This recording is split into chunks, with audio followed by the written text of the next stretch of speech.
Now, before we get started, I've always believed in giving value for value, both as a creator and a consumer. If someone provides me with great information, I always look for ways to support them in any way I can. And as a longtime followers of my work, you know that I believe in giving credit where credit is due while keeping the intrusion of ads to a minimum. And if you're a regular listener of the podcast, there's now a different way you can support the show while keeping the show focused on the content. You can do this by listening on Fountain. This is an excellent podcast app available on iOS and Android. Fountain is based on this value for value model, either by donating a small amount of Bitcoin to the show as a comment, known as Boost, or by simply setting an amount of support while you listen. So if you want to share your thoughts on the episode or just say thanks by sending them sats with a comment, Fountain is the platform for you. Decentralizing the world starts with getting the gatekeepers out of the way. And in my opinion, Fountain does just that. So getting started is easy. You can top up your Fountain wallet with your Lightning wallet or with a bank card. And you can even earn sats by just listening on Fountain. So visit fountain.fm to learn more.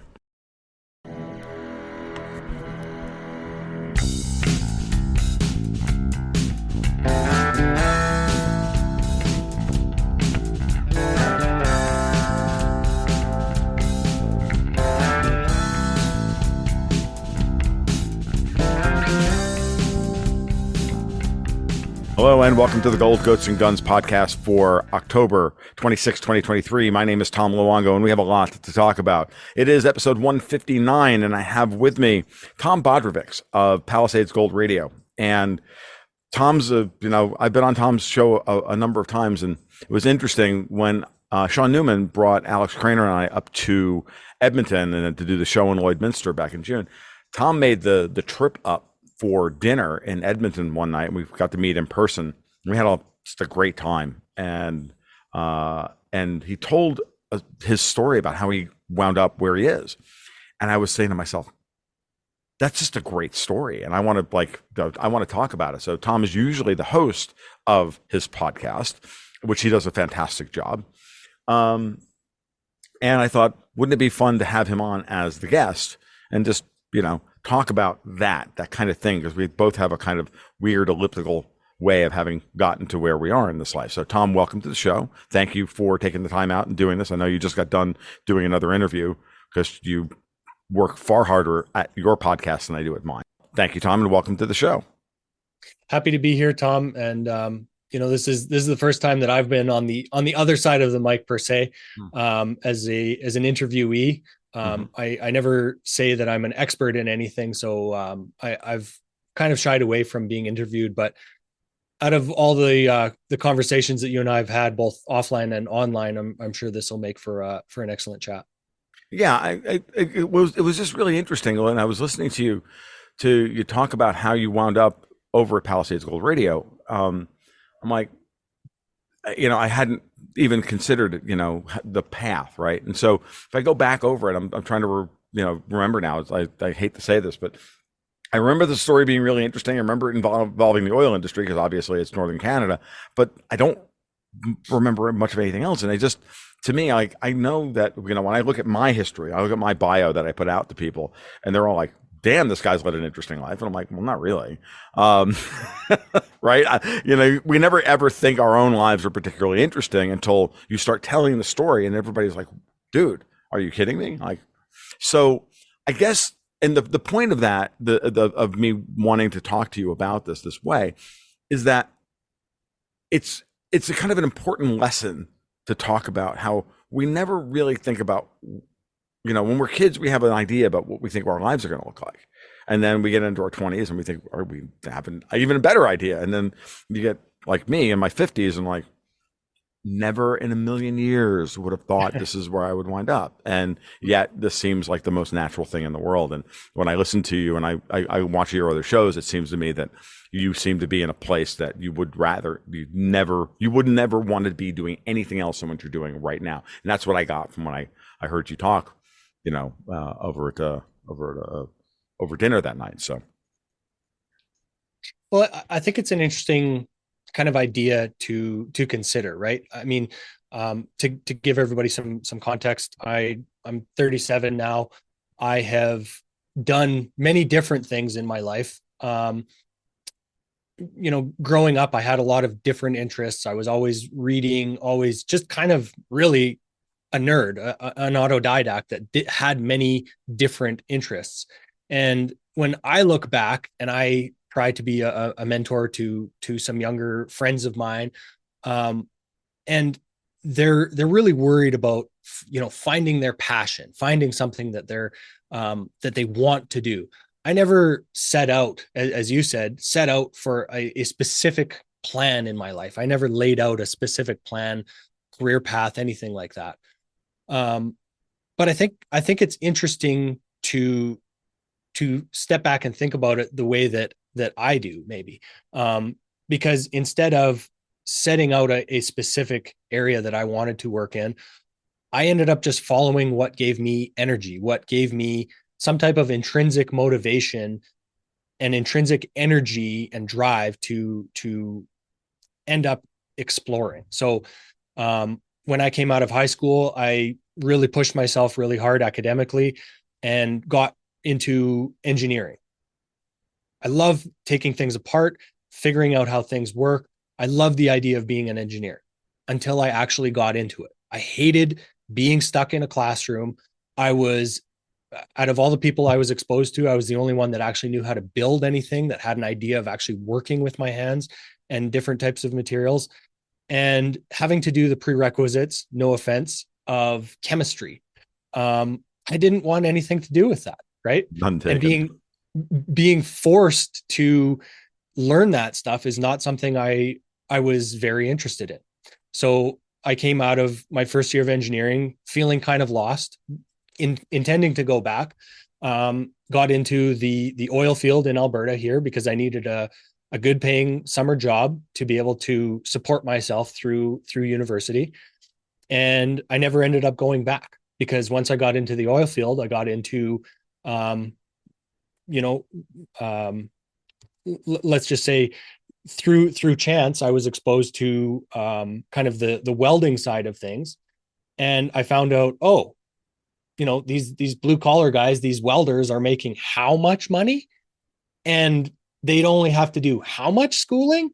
So just comparing the two, of saying, okay, if I go through 5 or 4 more years at that point of engineering school, I'm going to be X amount in debt, and not having made money during that time, basically, other than to be able to cover my costs. And I can actually start building things and learn these real world skills, and it seems far more interesting and motivating to me to take this path. And I can come out and be done with this in far fewer school school days, let's say, Right. which I just hated, and end up, being, let's say, on my way with my life earlier, Mhm. with less debt. That ended up kind of being the calculus that led me to not go back to engineering. Well, it's fascinating. I'm like listening to you say, and you use the phrase "follow your passion," and then you went, "These welders make how much?" And I'm sitting here thinking to myself, the guy who should be interviewing you shouldn't be me. It should be Mike Rowe, Yeah, because I remember these are we the talked two. about that. Yeah. Right. And you and I've talked about that before. Like, so, Mike Rowe makes this point all the time. It's like, follow your passion, does the guy, all the guys I met on Dirty Jobs, he says this all the time. They're like, none of those guys followed their passion to, being a pig shit farmer or whatever, and figuring out a way to monetize pig shit and all this other stuff. Like, no, or human sewage or whatever it is. And but they make a great life, and they have a great family, and they have these great, you may have these great lives that they go to work, they do their thing, and then they have the rest of their time to themselves, and they're probably all going to retire at a reasonable age and continue doing it. And it's like we've been sold this kind of weird bill of goods about that. And I know now from my perspective, I had a similar moment after my first year of college. I came home thinking I was going to be a chemical engineer because chemistry was the only you know class in high school that I actually had any fun in. Mhm. And it wasn't because we got to blow things up either. I didn't learn how to do that until I got to college. And, but I came home after that and I'm like, I don't know what I'm doing here. And then I was so dumb. I didn't even realize you could get a degree in chemistry as opposed to chemical engineering. I'm like, why would you study chemistry if you weren't going to physically apply it and do something with it, right? Mhm. And I'm like, oh. And I looked at the requirements for a chemistry degree versus a chemical engineering degree, and I went, yeah, I can do that. Like that was just that simple. And it was mostly because it afforded me the time to go and pursue other things that I actually wanted to pursue. Because at my Mhm. heart, I'm an artist and a musician and a writer, not a chemist, right? Mhm. So, I had that moment, and then I, was able to, in many ways, my parents were willing to pay for most of my school.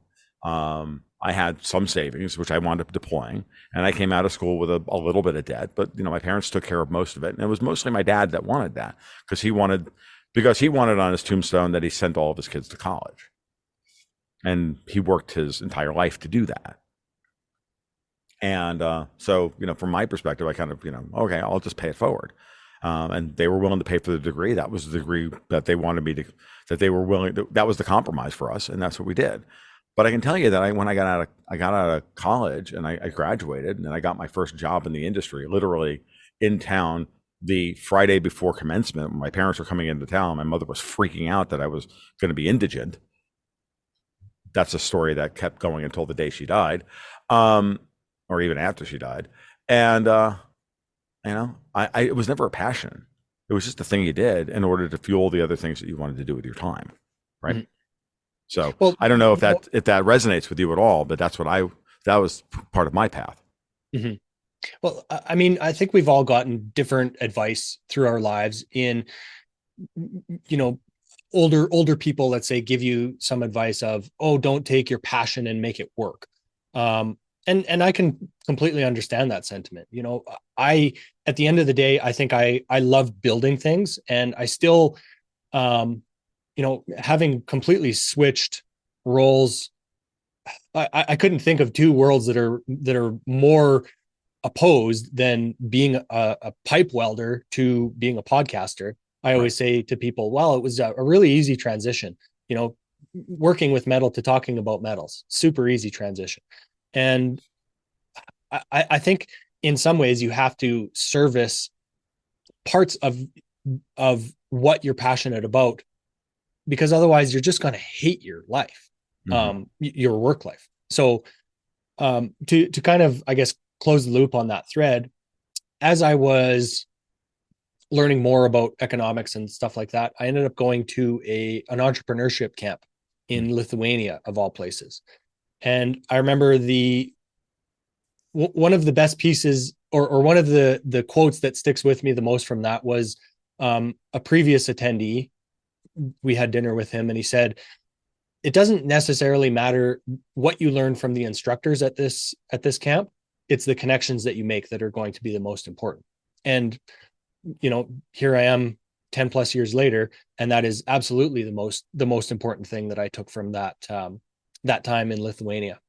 And so as I was welding, it can be a fairly repetitive job. Um, and I would just crush podcasts and audiobooks constantly for 10 plus hours a day. I'm listening to everything at 1.5 speed, and I couldn't find enough material for a long time to be able to kind of satisfy that knowledge thirst that I had. And in a way, that's how I was able to form this basis of knowledge that I have. I think I know just enough about, let's say, the metals industry or economics to have a conversation about it. But as I said, I've never professed to be, the person that knows all about it. And especially on the show, I try to be able to have conversations with people from every data point, so that we can try and triangulate where we are in the world, um, rather than only listening to one particular person or two particular people. I think there's different conversations that I've listened to you have in the Hmm. past, where and I would use your conversation with, or your recent conversation with Brent Johnson, Mm. being a perfect example of that, of the importance of thinking about things, secondarily, or the tertiary um outcomes of some of these situations. That I think is the more important piece of having these conversations, is not taking things on face value, but what happens next, and the downstream actual effects of, let's say, demand for the USD or whatever it's going to be. Right. Well, yeah, no, I think that's a very important point. It's one of the things that I learned very quickly when I started to go down the rabbit hole of trying to figure out what was wrong. I'm being honest with you. Like, I told the story before. Like, I came home from work one day. I was working in Ocala in the oil reclamation, the waste oil reclamation industry, where you take, go around, take waste motor oil, clean it up, and then resell it as a number 5 fuel. And for those of you in the oil industry, you know exactly what the different grades of fuel are. Number 2 is gas. Number 1 is gasoline. Number 2A is on-road diesel. Number 2B is heavy diesel. Blah blah blah blah. Well, number 5 fuel is basically cleaned up motor oil, which is a very good fuel if it doesn't have too much water and it doesn't have too much dirt in it. I think it's number 5 fuel, or number 4 fuel. Oh God, this a little, but it doesn't matter. I came home one day after taking the world's smallest political quiz, and I said, "Honey," I turned to Camille and I went, "Honey, I know what our problem is. We're libertarians." Because I've been angry at the world for so long that nothing fit for me, right? And then it was down that, and once I found something that wasn't bullshit, even if there's limitations to those arguments of, there's the limitations to Austrian economics, there's limitations to libertarianism. It doesn't matter. At that moment in time, you're like, oh my God, I found something that's real. I found something I can hang my hat on and I cannot be ashamed of being a part, attaching to myself as a person, as an ethos with which to live my life around, or to structure my life and think of myself in terms of. And that just led me down that path. And so then I wound up, like you, in a different way, doing exactly the same thing. I would sit there and listen to podcast after podcast. I spent 5.5 years away from home working on working for a startup company down in South Florida, working on a novel electroless nickel boron, and which I'm very proud of, because I crushed it and I made it into something that was insanely great for what it was. And in terms of process improvement, just blew the entire industry away. But during that time, what was I doing? I was listening to, I couldn't find enough material to listen to in my 4.5-hour drive home every week, from the Mises Institute, from this place, from that place, Jim Popava's News Hour, this guy's News Hour. I listened to everything. I listened to all of Human Action. I listened to all of Man, Economy, and State. I listened to all of this stuff. And I couldn't get enough of it. So that by the time I left that job, or that job left me, I had now a wealth of knowledge that what was my hobby became something I could probably start to do professionally. Mm-hmm. And that transition was fraught with many, many dangers, and took a while in order to turn itself into something. But it also had simultaneously, I had been blogging, both, just wrote a blog that nobody read, and then, wrote a blog about hockey, and became a prominent hockey blogger at that moment in time. And just the discipline of writing every day. And you teach that yourself, and you teach that, if you show up to work every day. So for a while, I was literally doing 2 full-time jobs, right? As a research chemist, or one-man research department, and a one-man, NHL analyst department. It was kind of crazy. And then still trying to be a father and a husband, which is insane. But I only was able to do that because I was away from home. Yeah. Well, I think, one word that you mentioned there to me that is extremely important is discipline. You can't do jobs like this if you have no discipline. And I think, I love the phrase from Jocko Willink. It says that discipline is freedom, because really, if I have the discipline to crush this out and do the work that I need to do during the week or whatever, then I have the ability to go spend the rest of my time around that schedule the way I want. But as you and I are both talking about spending hours upon hours upon hours learning about economics or whatever it is going to be, you definitely have to have some passion for those topics. And definitely for myself, following anything like that in my life that gave me energy, that was intrinsically motivating, um, is how I ended up, let's say where I am today, right? Um, I guess the other side of my life, I claim to be a halftime podcaster, halftime athlete. I race motorcycles. I've raced motorcycles for probably the better part of 15 years of my life now. Everybody always tells me to be careful, everything like that. Um, but that's something that has literally taken me all over the world. And I've had the great fortune to at times kind of combine two of my passions here. I literally we're speaking today on Thursday. Mm-hmm. On Sunday afternoon, I just got back from Africa, where I ended up doing a 10-day motorcycle trip with Francis Hunt, the market sniper, who's somebody I've interviewed several times, and we rode literally across Africa. So in a way, we combined, you know, work, podcasting, our love for motorcycles, our love for adventure.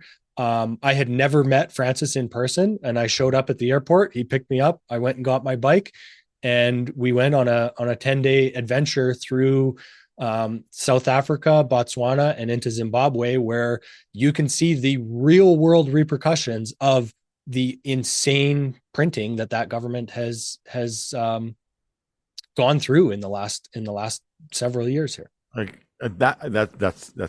that's fantastic to hear that. It's funny that's because I'm going to be on with Francis' show tomorrow, right? So one of the things that's funny about this week is that I've terribly overscheduled myself.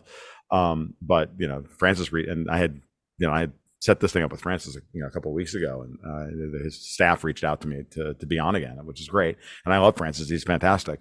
And that's just, it sounds to me like all I'm hearing here is, oh, look, so Tom just did his Neil Peart trip of, bicycling across Africa. Neil Peart was an avid bicyclist and world traveler. And the first book he wrote was about bicycling across Africa. And like, how cool is that, dude? Like that's fantastic. And did you ever think that you would be on a motorcycle trip through South Africa doing basically a Top Gear special with the market sniper? Like no, but it's fantastic. But that's the kind of thing that if you leave yourself open kind of to where the world is going to take you, and you're just, I think your passions are really discovered in this life, right? Mm-hmm. As opposed to you don't know what your passions are when you're a kid. You think you have an idea, but you don't really.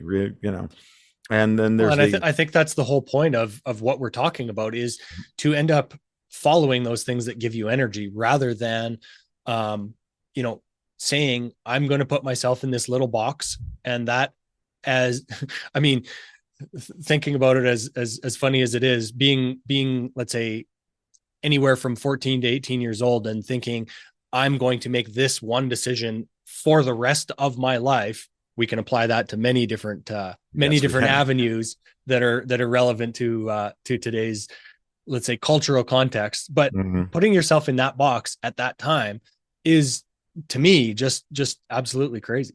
It's funny. It really is. And I've talked to my wife about this at length, and I've talked about it even to a lesser extent here on the podcast here and there.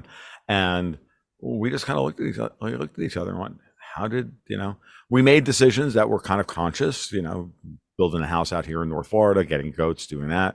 And, and then realizing at times like, okay, that was not a great decision, or this was a good decision, or it wasn't a good decision. But all of those decisions, whether they were good, bad, or indifferent, led you to where you are today. All right. Mm-hmm. And one of the things that was very freeing for me emotionally was getting past the anger of seeing the world as this unfair thing, right?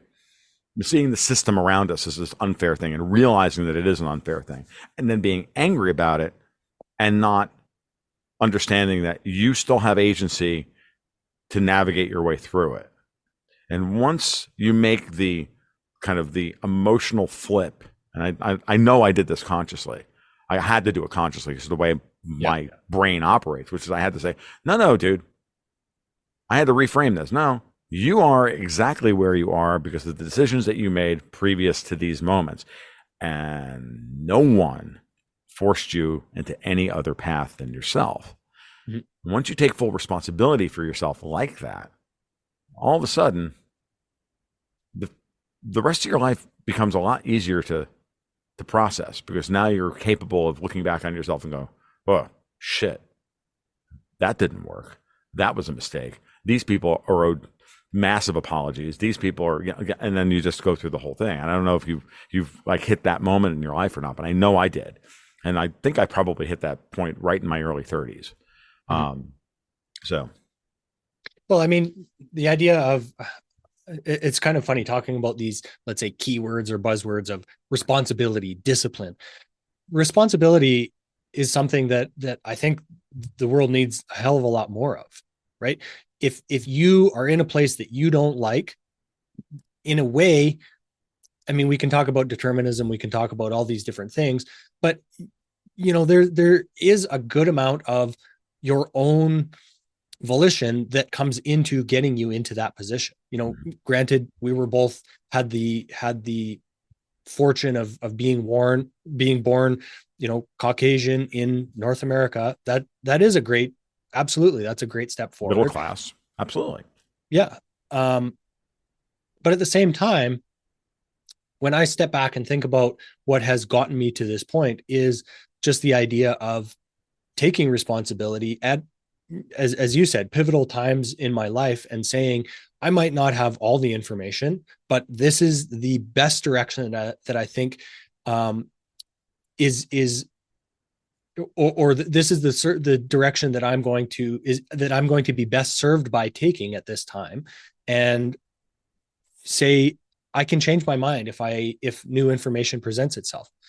And I mean, that's another great topic to kind of touch on, is the idea of being able to change your mind. Having that flexibility Mm-hmm. is extremely important. Yeah, it has to be. We live in a world where I mean, though the older I get, the more I do this, right? I keep saying I come up with catchwords and phrases and whatnot, the riffs that as a media, quote unquote, media personality, you want to seed into the zeitgeist, and and one of those is oh God, now did I lose myself? Is the you oh shit, I think I did lose it. Prompt me again, Tom, and I'll try and make not get lost in my own You positives. we're talking about personal responsibility and these kind of sayings that you've come up with as Yeah, being a media one of personality. those things is now I'm trying to think about what it was, and it's that you know you I know it's gone now. It's really annoying when this happens because my brain is so friggin' elliptical. But you say these, you come up with these ideas that garner where you are at a particular moment in your life, and you're like, okay, yeah, I'm no one's victim. I'm going to deal with what comes my way, and you try and impart that to people so that while taking responsibility for everything you've done, so that you can move forward with a sense of calm and a sense of again, I think the current word of the day is agency, right? Call it free will, it's agency, right? It is what it is. And we all we really have to do is realize that once we take responsibility for ourselves and our behavior that way, the clarity is stunning. Mhm. And you every time you sit down to start another project, whether it's turn on the open up Zoom and start a podcast, or I start writing another blog post, or I write an issue of the newsletter, or whatever it is, or I get behind the drum set, I do it with a sense of like, I chose this moment, I chose this path, and no one is no as much as people think that they're going to like make me pay a toll to do all of these things. Ultimately, you don't have to. You can get around almost every toll booth that they put up in front of us, and just you're not a victim. Like, so go thou forth and do the thing. Well, yeah, I think that's great advice, because as soon as you stop being a victim, or seeing the world that way, and take that responsibility, then then I think you have the ability to obviously have more choice in your life, but that's a very freeing thing. Sure. um you and I have talked before about the ideas of, quote unquote, being a prepper, or being prepared for some of these financial, economic outcomes that everybody that has taken 10 minutes to learn anything about this time in history, these are eventualities. Mhm. There are a handful of eventualities that are going to play out here. And if you buy some gold and some land, and you have some ability to have, be independent of, let's say, having to get every single one of your meals for the next week from the grocery store, you're not going to be at all worse off for doing that. And Right. that's something that I have said on my show many times is, I don't necessarily want to be put in a box of being a conspiracy theorist or being a prepper or any of these things. I don't think that's helpful. Mhm. Um, Again, being open-minded to learning new information about many of those topics does lend itself to, being kind of conspiratorially minded. Sure. But when you take that responsibility of saying, I'm going to, let's say, have some type of ability to filter my own water, or have my own um, power source, whatever it is, again, I think that's very freeing. And again, to go back to my recent trip in South Africa, even the really nice, very first world parts of South Africa that I visited, we visited a lot of very poor parts. I would say those people, in a way, are more free because they have the ability to make a fire, whatever they're going to do. They're not reliant on Escom shutting off power to their $1 million house, Hmm. and not having internet, not having lights, not having water, having their food start to spoil just Hmm. because they have to do load shedding, and they don't have enough power to actually provide the entire city or the entire country reliable power 24/7. Right. No, it is a thing. I mean, when we started the process out here, and we didn't end up anywhere close to where I envisioned us 20 years ago. Right. We started building a house when I was 35. It literally is. This is the 20th. We're moved. This is now about the 20th anniversary of us moving into this place, because I sold my house in Gainesville right around this time in October of 2003. Mhm. And the house still, we moved in before we got our certificate of occupancy, but we had already passed like the pre-final inspection, so we had full power. We hadn't finished the siding on the house yet, and we spent the winter finishing up the siding. We got our cert of occupancy in early January 2024, or 2004, sorry. But I had, all these grandiose plans about what we were going to do and yada, yada, yada. But I was also working at the university at the time, making 35 grand a year. So the Yep. whole structure of the thing was, this is all we could afford. This is all we were ever going to afford, because I didn't see another path for us. So that meant, yeah, we put in a wood burning stove because you know, I've got 13 acres of hardwoods, and why would I ever want to go? Why would I want to be reliant on Clay Electric to provide heat for my home? Like, it's right there. Like, what are Yep. you going to do, right? But so you start thinking in those terms, and we did the house as a skill building exercise. That's the way I viewed it.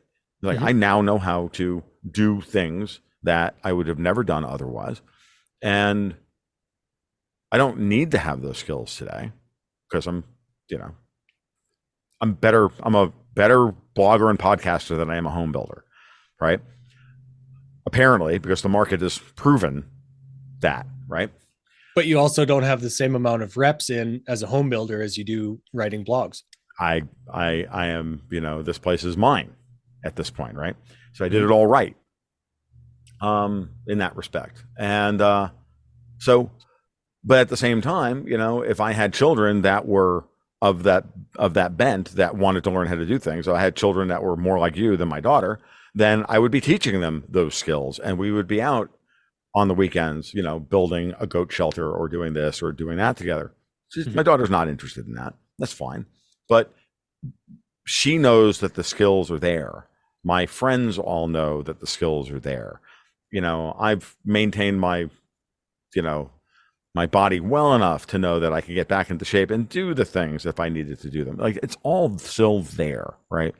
And that's what's important. And then it's the experiences of having done all those things that then inform the work you do today, even in a completely orthogonal idiom.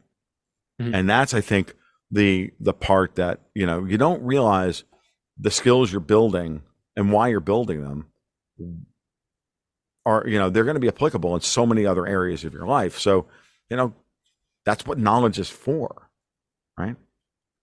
Well, I think that's a really interesting point because the idea that, being only in one lane services your life to me is it doesn't make for me a full life. Like if I look back at all of the different things that I've done, my advice to younger guys, like some of the young guys we had on this trip with us, I was telling this 19-year-old guy, do several different things that bring you energy, that bring you passion, and you're going to build confidence from, let's say, lane X that is going to translate into lane Y, or skills, or whatever that might be, right?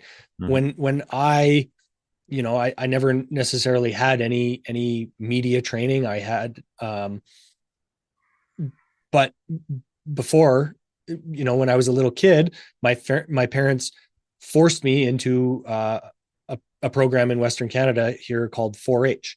Mm-hmm. And as much as I hated having to do public speaking, boy, has that ended up kind of serving Right. my life later on, right? Right. But I did small engines, I did outdoorsmen, I did all of these different programs that really have added up to the, let's say, the diversity in the skill set that I now have. And your ability to, and there's another layer to that. As I had this comes up in conversation all the time when Dexter White and I Mm-hmm. strategize or just talk about anything. And our past experiences give us the opportunity and the ability to analyze balance sheets, business models, all of these things that come up, right, in this business that we're doing, because you have these other experiences. So you learned how to, like, yeah, I worked on cars with my dad on the weekends because he had to keep a jalopy running to commute back and forth from the safe space we had up in upstate New York. Well, he went to the South Bronx every day to be a policeman, but he can't drive decent cars 60 miles each way every day, because if he did, they just steal him, right? So we spent how many weekends of my teenage life did I spend working on cars with my dad? I hate working on cars. I hated working on cars when we did it together, but I did it with him anyway because my Mm-hmm. dad had to, and and I learned it. But what did I learn? I learned, well, yeah, sometimes you spend your time working for other people. Sometimes, but at the same time, you did internalize some of those ideas about how an internal combustion engine works, how Mm-hmm. this works, how that works, and so you have this intrinsic, whether you realize it or not, you have this intrinsic bullshit meter across so many different little disciplines. And if you're listening, if you keep your mind open and you're listening and you're not daydreaming, all of a sudden you don't realize, oh my God, I know about all this stuff that I didn't Mm-hmm. know before. And yeah, you may be more, in my case, you may have been more interested in, what time signature some friggin' earthworks track was, Bill Rivers earthworks track was in, and I couldn't figure out how to count it. And I spent an hour figuring it out. But the reality is it important? I don't know. I learned it, and maybe it was something else that, again, winds up being applicable sometime in the future. It's like, and you don't realize that you're training yourself for the job. You know, we train ourselves for the jobs we wind up in if Mm-hmm. we're open to it. But I think what I'm hearing, I'm hearing, that's why you move through through life doing various things. While you're doing that, you're training yourself. You don't know what you're doing, but you are. And I didn't realize, like, for the years that I was, playing, stupid card games, that I was training myself to be able to do multivariant SWOT analysis in real time Mm-hmm. of, threats of opponents. Wow. And then you realize it and you're like, oh, huh. That's why I'm so good at this particular thing, or Mm-hmm. that's why I seem to be this good at it. I don't know that I'm good at it. I mean, people tell me I'm good at it, but that doesn't mean I am, right? Yeah. It just means that I'm better at it than they are because they're telling me that I'm better at it than they are, not because I am. There's nothing intrinsic about that. There's no ego involved in this, right?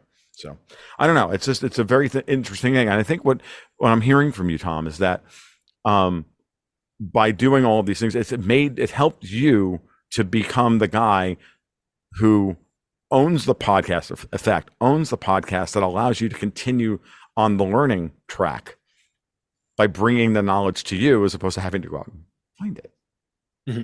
Is that Well, that's the thing. fair? I very much look at myself as a professional researcher Mm-hmm. and question asker. That's the biggest part of my job. And many people. I mean, even this afternoon, I interviewed Danielle DiMartino Booth, and she said, as big of a personality as she is, I feel like a nobody, and I just try to keep up with her.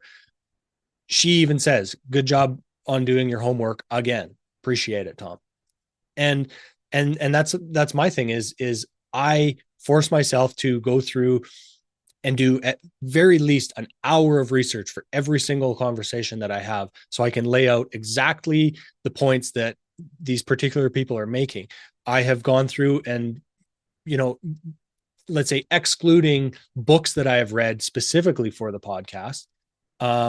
There are interviews that I've done 15 plus hours of research just to get through, to make sure that I understand, let's say, somebody's thesis, so I can help them explain it to the average person. Because, at the end of the day, I am an average person just trying to figure out this stuff as everybody else is. But something that you brought up, Tom, is your ability to, let's say, look at balance sheets of companies and make an assessment of those companies based on your knowledge. Do you stop to think about what your biases might be? So the reason I bring that up is for myself, I feel like I'm allergic to debt. That's one thing my dad always taught me. If you can't buy something cash, you don't buy it. And in some ways, I look back and I'm like, well, I could have been better served by taking on a little bit of debt, but I'm comfortable with the position that I am in because of not having debt. Mm-hmm. So I'm saying if you have that bias of having this aversion to debt, and you're looking at a company's balance sheet that has a lot of debt, that has maybe the ability to service that debt, that's where I always try to question myself, to come back and say, where do my biases lie, and try and acknowledge them so that I can get a clearer picture of some of these puzzles, which I know you love in the world today. It's a good question. I do think about that stuff. I recognize when looking at a company, depending on the company, this is something that's been taught to me and hard won over the years. And I credit Peter Pham, who I worked with when I referenced the person I used to work with, a guy over in Vietnam. His name was Peter Pham, and Peter taught me how to read a balance sheet. He taught me how to think about companies from different perspectives, and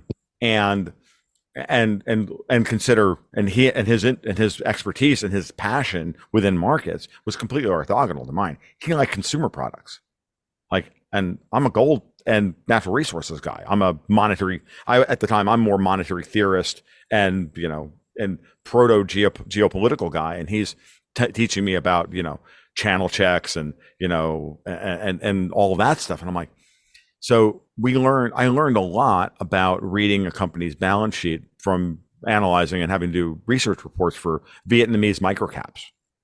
I'm dead serious, like $2 million Vietnamese furniture companies, because we had a client that had a huge portfolio of these things and wanted regular updates on them. And my bias isn't necessarily against debt. That's what I learned in terms of looking at a company's balance sheet. One of the tricks that Peter taught me about a balance sheet is that you just strip out goodwill and intangibles and just look at on the asset side, and then get down to what's their real equity position, what's their real liabilities position, can they service the debt, do they have the cash flow, and all the basic stuff. That it also helps that Dexter White is uh, has that background as well as being an entrepreneur, Mm-hmm. and business development guy, and he understands that stuff much better than for years than I did. And I've just learned all this through osmosis, through listening to people who are better at this stuff than I am. Same way that I've learned about the bond market, like talking to people, listening to people like Danielle talk, and listening to others. Like, it's like you learn this stuff over time. One of my favorite commentators over the past 20 years was Jim Sinclair, who died recently. I tried to do him some amount of justice the other day on a blog post. And Jim taught us all sorts of things that I had no understanding of. But it's all hard won. It's all, hard fought. And yes, you do have to constantly check your premises, as Ayn Rand would put it. I'm trained as a scientist. Mm-hmm. Like my primary training during the most formative years of my intellectual training, which is 18 to 23, 24, was done in a scientific environment, right? Where hypotheses are apolitical. Mm-hmm. And they're most likely wrong. And so no matter how big your ego is, ain't nothing like science, real science, especially in high energy physics, which is what I was doing, quantum mechanics and high energy physics, laser spectroscopy of novel transition metal rare gas clusters, if anybody actually wants to know what I was doing as a 22-year-old, as an undergraduate. You learn real quick you don't know anything. Mm-hmm. And when you start to think about the fractal nature of information and all the rest of it, and you apply that either scientifically or ontologically or in all of these different disciplines, you learn the same thing. Well, you learn that one, scientists are all devoutly religious because they understand the limits of their own knowledge. That's one, real scientists. And two, you're like, this training is applicable across multiple, as I said earlier, multiple idioms.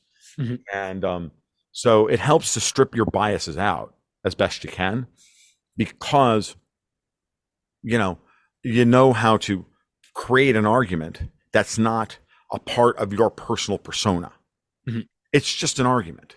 And then you argue it out here, you argue it in intellectual space, Socratically, or in an a priori fashion.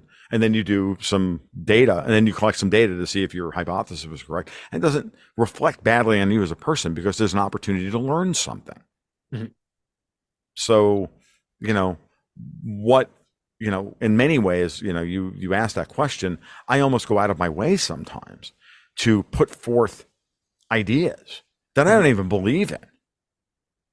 Right? I don't believe that. And then see if it works, right? And I love that idea. Something that I was thinking about, coming to this conversation is I'm happy to ask a question that makes me look like an idiot.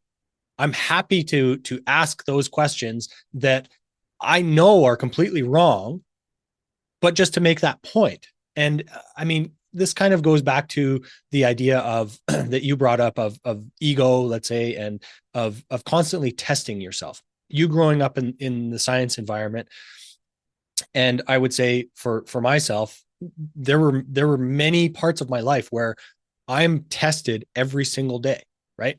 When I was welding, every single one of the welds, depending on the job, was X-rayed and has to be free of any imperfections. So you're constantly being held in a way under the gun, but in a more removed way, you're getting constant feedback as well. When I'm racing, there is nothing better for your ego than to go line up with 100 plus other people and get your ass absolutely handed to you because you didn't do your prep work properly. I think that personally is really important, going through the world, understanding that there is a winner and a loser depending on how much you busted your ass to get to that point. I think that's so important. And it's something that I continue to expose myself to, is to put myself into novel situations so that I know what I can and can't handle. If I go to Africa and it's 40 plus degrees out, I know I can handle that kind of heat under that kind of workload on a bike, whatever it is.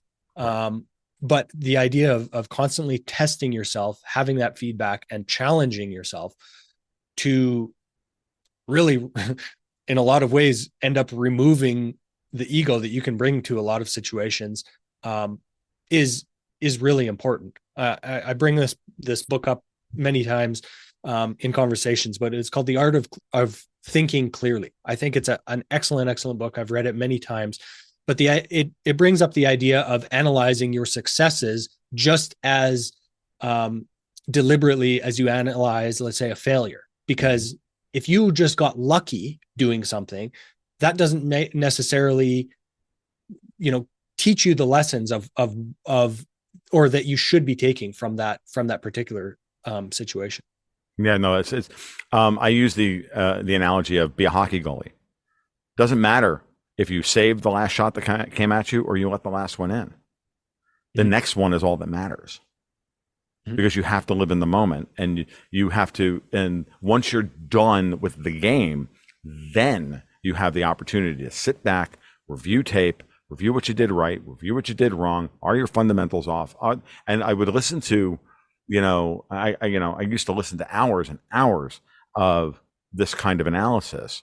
I remember, I was a Buffalo Sabres fan during the Hasek and Ryan Miller era, and Ryan Miller as a hockey goalie, as a person was very open about this. He talked about that process a lot in interviews, right? And how important the prep work was and the review work was. And he was very technically focused in that respect.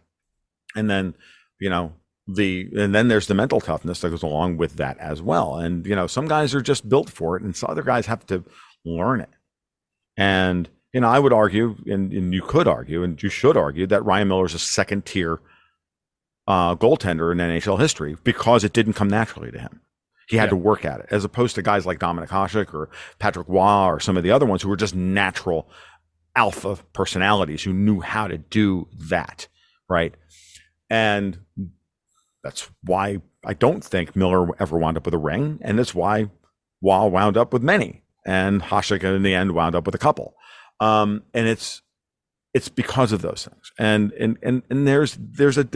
that's okay. There's nothing wrong with that. That's why my namesake Roberto Luongo does not have a ring. He didn't have the mental toughness to make it through, but he had all the physical skills. He had all the discipline and everything else, but there was missing that one little spark or whatever it was that separates the greats from the rest. And there's nothing. And again, doesn't mean you can't be great at it. Can't be top of your profession. Make a lot of money, do all the rest of it. You just understand that it's part of and then this is kind of that thing is it's a constant process of continuous improvement. We're all on the Pareto scale, folks, every day doing a little bit of process improvement on ourselves, on our careers, on our relationships, or whatever. That's kind of the way I view it. And when you stop thinking in those terms, that's when you become an NPC.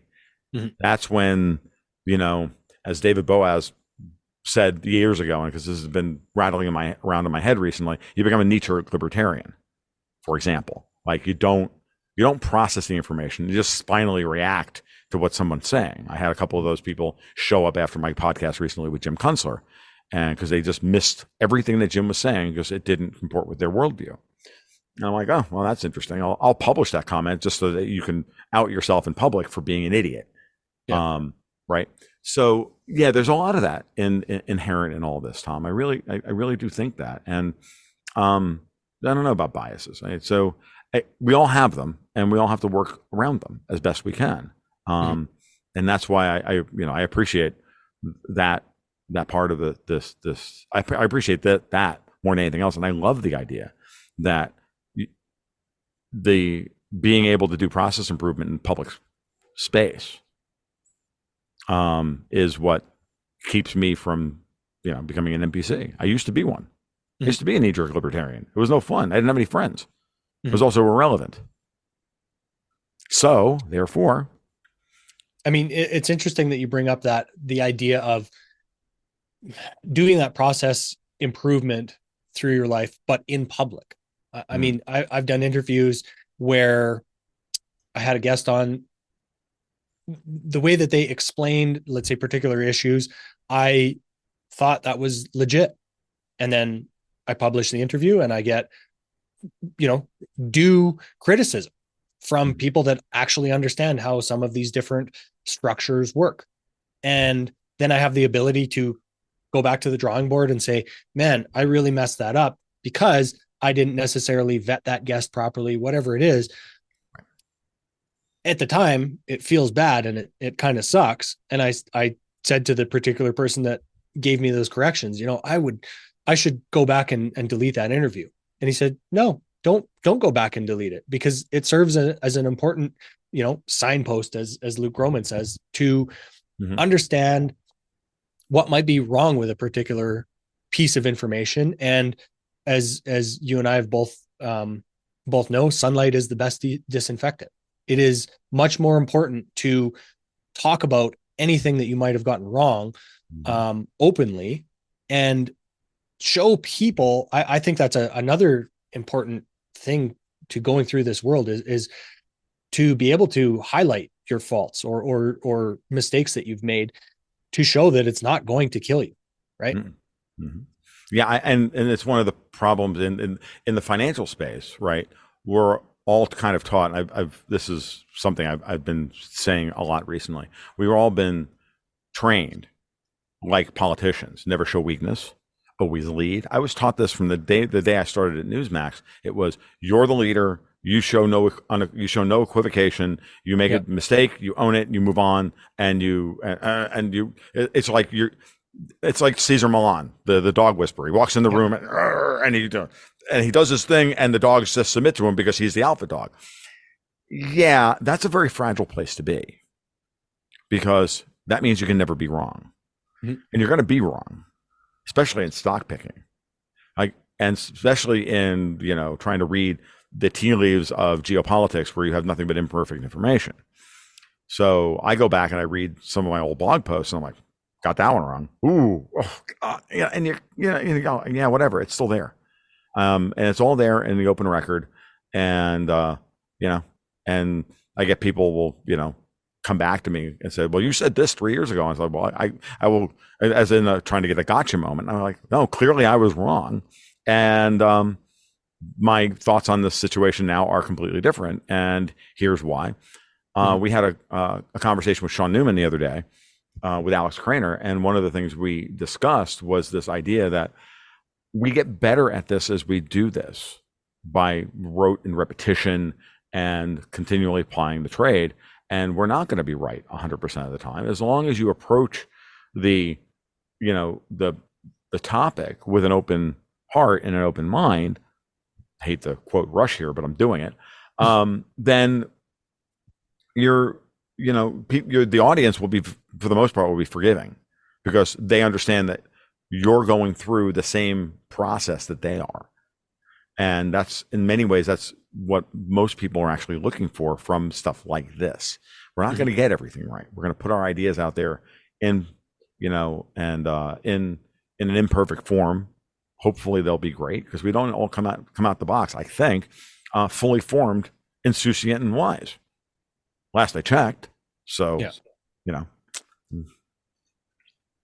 Well, I mean, that's where I always kind of find this difficulty, let's say, is to be able to make these decisions based on whatever decision it is, whether you're going to invest in X, Y, or Z, based on, let's say, imperfect information. That is something that does kind of frustrate me, because you can have somebody, as you said, that is reading the tea leaves one way, might not have acknowledged or understands where they might be wrong. And that's why it's important to listen to not only my podcast, your podcast, all these different ideas, so that we can, as I said, triangulate a view of the world and be able to hold two competing ideas in our heads that might be totally orthogonal, and then let those ideas hash themselves out and come out on one side or the other. Sure. No, that's exactly what we should be doing. And and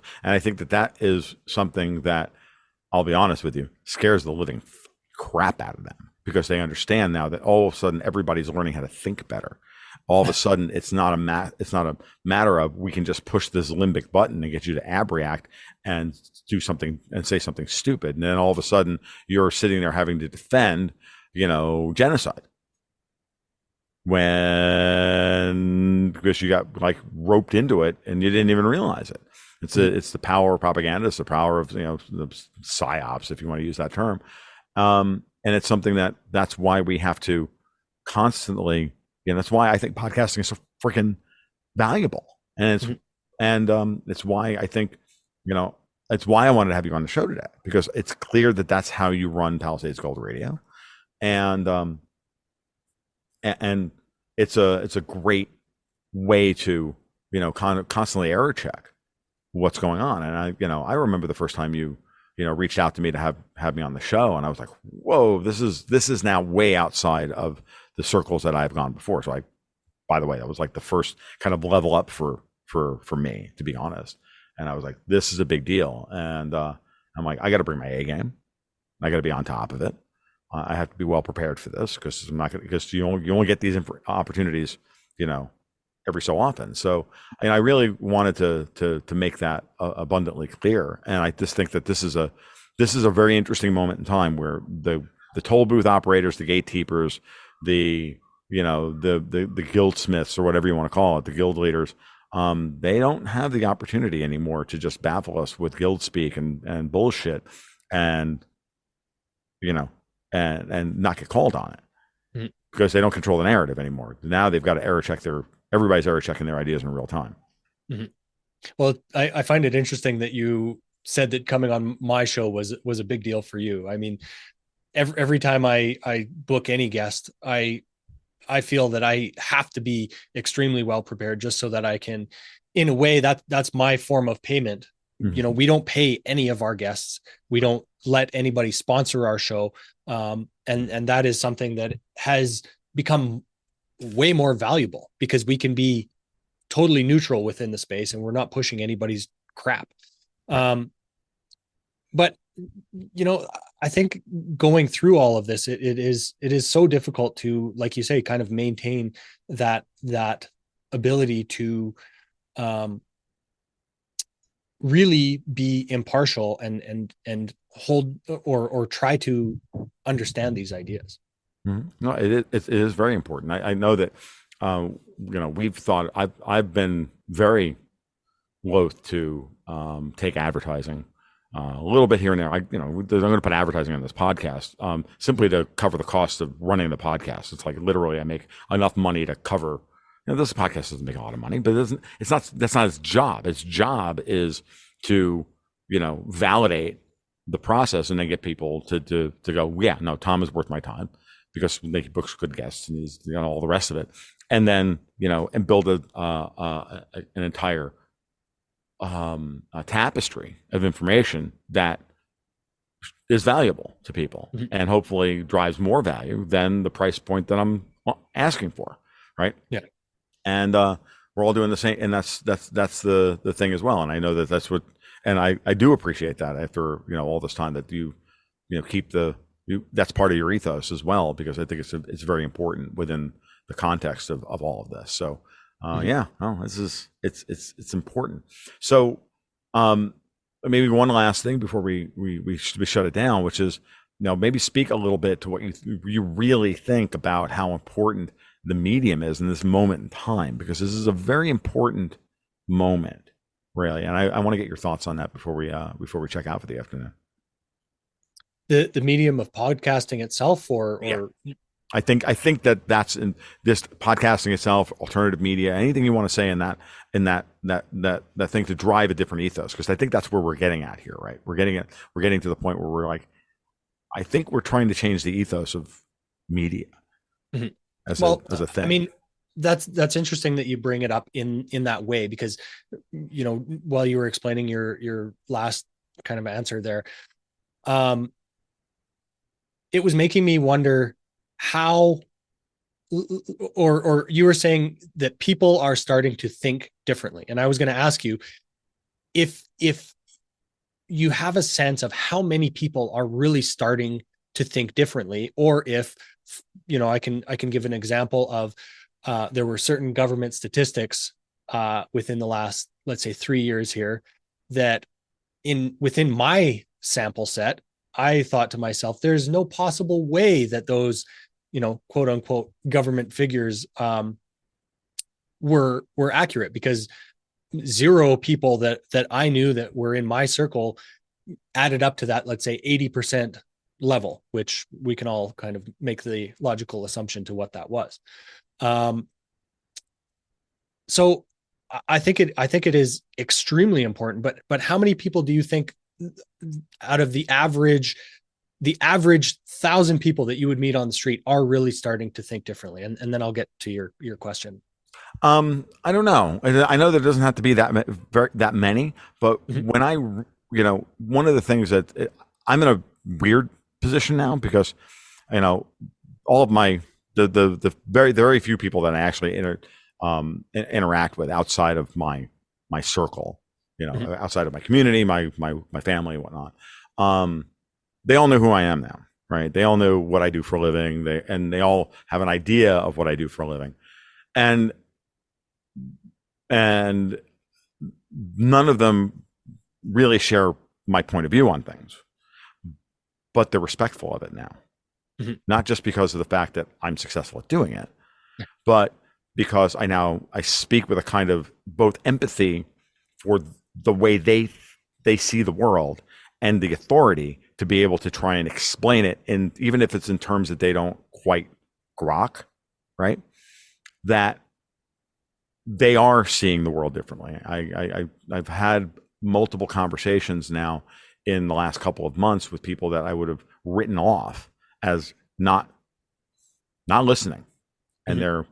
and then you dig a little deeper and you realize, oh no, they're feeling the same things I am, or that many of us are, but they're feeling it from a different point of view, Mm-hmm. right? Which is very encouraging, and it really changed. It really gave me, I'll just use the word energy at the beginning of the podcast. And I'm like, that really gave me a kind of energy and hope that I was not seeing, say, even 6 months ago. So something is changing. And I don't know if it's going to be enough to reach critical mass, but it may not have to reach critical mass. It may only have to be 10% of the population. Mm-hmm. Right? Well, at some 1 out of point, 10 people. you're going to get that tipping point, Yeah, as Malcolm Gladwell calls it, right? sure. And to your point, to your particular question, Tom, I don't think that this has ever been more important to be able to have some type of an alternative media, to be able to be exposed to different ideas. Doing the show has opened my eyes to so many different things. For example, at the beginning of the Ukraine-Russia conflict, I had Luke Groman on, who, again, superstar in our world of kind of economics, macroeconomics, all that stuff. And I have the privilege of having a little bit of his time. And I have this conversation with him, start reading through the YouTube comments, and I have a listener of ours from Russia, that commented, everything that you guys have been talking about, no cash in the ATMs, no gold available, all of this stuff has now actually happened. Would love to talk about it. So I have this I spent 4 hours talking to this guy over 2 different conversations, about 45 minutes of which was recorded. And it completely opened my eyes to the amount of propaganda that we actually see in the West. Versus, what Russia is, what Russia does to their people, all of this stuff. So, there's one piece of the puzzle. Then, you read a book about how climate change statistics are actually arrived upon, and how that science all works. And then, we have, again, the issue that has affected everything, within the last 3 years. Oh, you mean the pandemic and all that? You can talk around it, because this is not going on YouTube, so I could care less. All right, I just want to make sure. Yeah, no, I understand. You're trying to talk around it. I care less. It's the pandemic. He's talking about COVID, and he's talking about the vaccines and all that. Go for it. Yeah. So we have, we had on one side of the aisle, we had this issue of, something's not quite right here. And now, I think 2 weeks ago, Pfizer just came out and said, yeah, no, they actually admit of how much myocarditis, for example, that the vaccines start causing. Right. And that's exactly, to your point, that I think there we are starting to get to this critical mass of people that are starting to wake up and realize how much propaganda and unfortunately bullshit that we have been exposed to. And that is only going to drive more traffic and more learning towards channels like ours, because people are starting to wake up to this idea that there is a narrative, there is an agenda that is being applied at that point. I'm not saying that everybody in this space is 100% right. I'm not saying that in some ways doesn't hurt, but at the end of the day, the best ideas are going to win out. The best ideas in this space, no matter what. And thankfully, we have this medium to be able to discuss these things, to actually shine a light on all of these different issues and figure out what the actual bottom of the barrel truth is. And I think that is the most useful thing that we could possibly have right now. Stifling speech, censoring any idea, whether you agree with it or not, is the absolute opposite idea that we should be presenting to the world. It Absolutely. Is not going to hurt you to be exposed to something that you disagree with. You should be able to, remove your ego and say, this is not going to hurt me. I have to consider it and move forward in the world through that lens of saying, I don't have to make a decision right now, but I should try to take a handful of different opinions into consideration, not just the ones that make me feel fuzzy and warm. Mm-hmm. Yeah, no, it's because it's the ones that make you feel unfuzzy and cold that are probably the ones that are the most valuable, because exactly. Those are the ones that yeah. I was going to say that kind of comes back into the idea of taking personal responsibility, and which the confidence to take that responsibility doesn't come without having tested yourself, having pushed yourself to make your own decisions for whatever direction you're going to take in your life. It's incredibly important. Like they call it steel manning your own arguments, right? That's another way of in kind of classical speaking, but classical argumentation. But you do want to go through and question all of your assumptions about how you think the world operates, and certainly the way other people process the same information, because none of us process the same information the same way. I mean, we just don't. And because you've got that all of that history, and you've got all of that emotional armor and the scar tissue and the this and that, everything that goes along with it. And I say it all the time, and in many ways it is the ethos of this podcast, which is that the lies are expensive and the truth sells itself.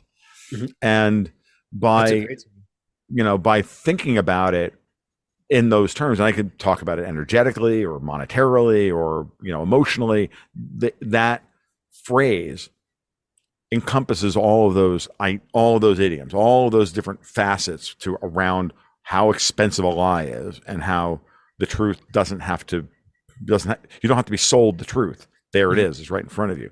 It is truth.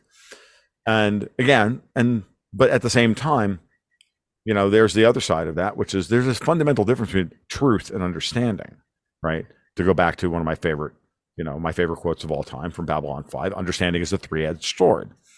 There's my side, your side, and the truth, right? So understanding is a negotiation and a mechanism by which to get to the truth, by seeing things from another person's point of view and being empathetic to whatever it is that has gotten them to that point. So, for example, you can have deep, vile revulsion at what happened on October 7th, by Hamas in Israel.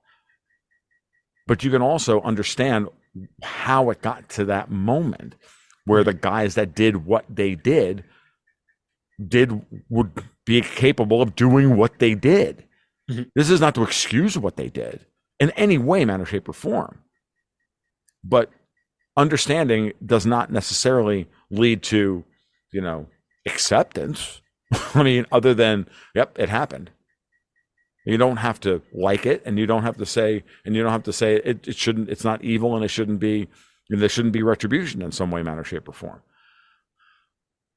It's a matter of, you have to ask yourself then to step back as an outside observer and go, what caused someone to get to that point?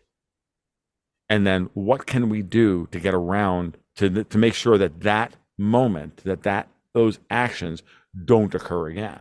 Mm-hmm. And when you start to see the world from the perspective of, oh, no, that's what somebody wanted to happen.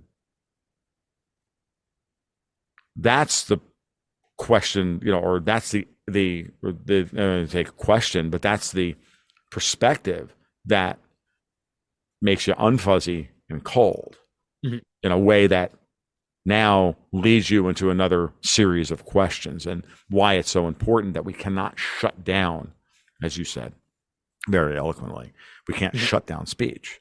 We can't shut down the conversation. Okay. And watching people attempt to shut down the conversation tells you that they have another agenda that is far beyond the original event itself, mm-hmm. and the inciting incident for whatever it is that we're discussing.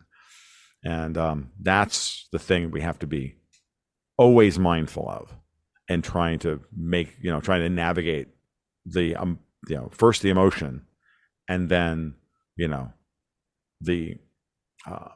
the downstream effects of all of this. Again, you brought mm-hmm. that up earlier, and that's the one thing that is incredibly important, is that nothing exists in a vacuum. There is no, one of the faults of scientific training is that you can set boundary conditions to a problem. Let X equal this, blah, blah, blah, blah, and then solve for, the equation for force equals mass times acceleration. This is how physics is taught, right? Yeah. I use the joke, consider a spherical cow, with the whole spherical. If you don't know what I'm talking about, look up the spherical cow joke on the Wikipedia. They haven't ruined that entry, by the way, with a bunch of leftist bullshit. And you'll understand that you can construct an argument that fits, that you set the boundary conditions around that problem in order to arrive at your predetermined conclusions. People mm-hmm. will do this for you all the time. You have to reject that, and you have to go, no, this doesn't exist in a vacuum. There were antecedents, and there were antecedents, and there were antecedents. And that the boundary conditions you've set to the problem, well, of course you're going to reach that conclusion, but those are the wrong boundary conditions mm-hmm. to have placed around this problem. So you have to be it's both a fault and a strength of that kind of training, of that kind of intellectual training, because you can you can do it yourself, and I know we only want to talk about this in order to get people to lead them down the primrose path of whatever it is that you want them to think you want them to think. Or when you see somebody doing that, you can blow it apart immediately. Mm-hmm. And that's again a part of this process of trying to not teach people to think differently, because that sounds incredibly obnoxious or hubristic or whatever, but to introduce them to the idea of, look at the process from this perspective, and mm-hmm. you're leaving that out, you're leaving that out. I'm not trying to gish gallop, I'm not trying to, I'm not trying to ensure that we're all looking at it from all facets, and then we might actually find ourselves with a final conclusion that is a lot less comfortable than we thought we had originally. Mm-hmm.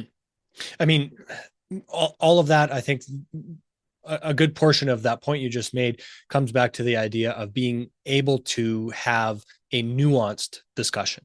Mm-hmm. And that is something that I think that podcasting and this long form content is really, really valuable at doing, is being able to discuss all of the nuances of these situations, not just Ukraine good, Russia bad. That there are always nuances and steps to, as you put it, steps to why these situations have unfolded the way they did. Mm-hmm. And that is incredibly important to be able to talk about, to be able to understand, because it leaves you with the ability to point out where the bullshit in the narrative is.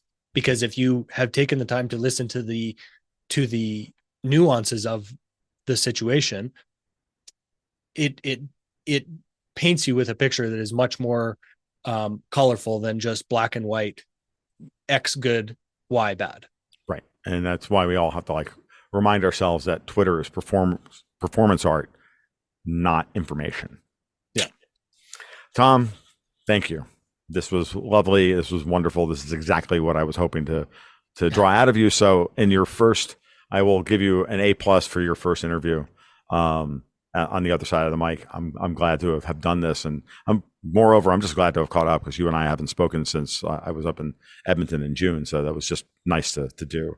That is not a dig that you haven't gotten me on your show recently either, by the way. That's just, I'm glad to have gotten back to you, and I'm glad to also be able to give you the platform to talk about why it is that you do what you do and why you do it the way you do it. And I think that from that perspective alone, Palisades Gold Radio was must-see TV, folks. Well, I appreciate that very much, Tom, and I'm always love catching up with you. The one thing I think before we do wrap up, I would definitely acknowledge is that I don't do this by myself. Both the guy that started the show, Colin Cattell, has provided me with really the opportunity to have been able to do this, and I see it very much as a team effort between my editor Ryan and I on a daily basis, and then on a much more macro basis, what Colin, let's say, had the vision of providing to the market a free educational platform that is focused on gold and to some degree energy as well, and holding myself to the standard of doing a minimum of, let's say, 3 shows a week, if not more. Really makes me, it forces me to branch out and explore different ideas, but they're all very valuable and important to understand in the world that we're facing here today. And as another counterpoint and nod to you, Tom, as I said, this is my first interview on the other side of the mic, and I didn't take that decision lightly either. Thank you. I appreciate that. That means a lot, Tom. You too, Tom. Take care.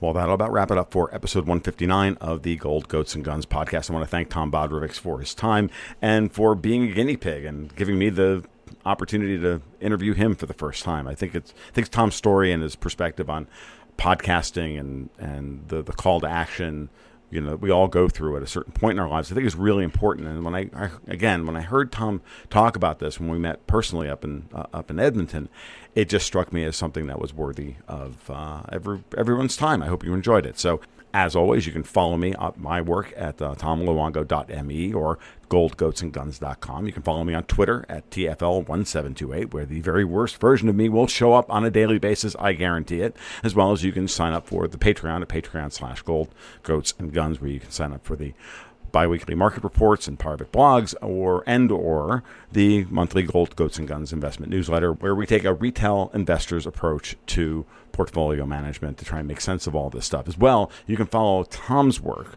over at Palisades Gold Radio. You can find it at palisadesradio.ca. You can also find it on YouTube and about every other podcast app you can possibly think of. So with that said, I'm out. You guys be well. You take care. We'll talk soon. And keep your stick on the ice.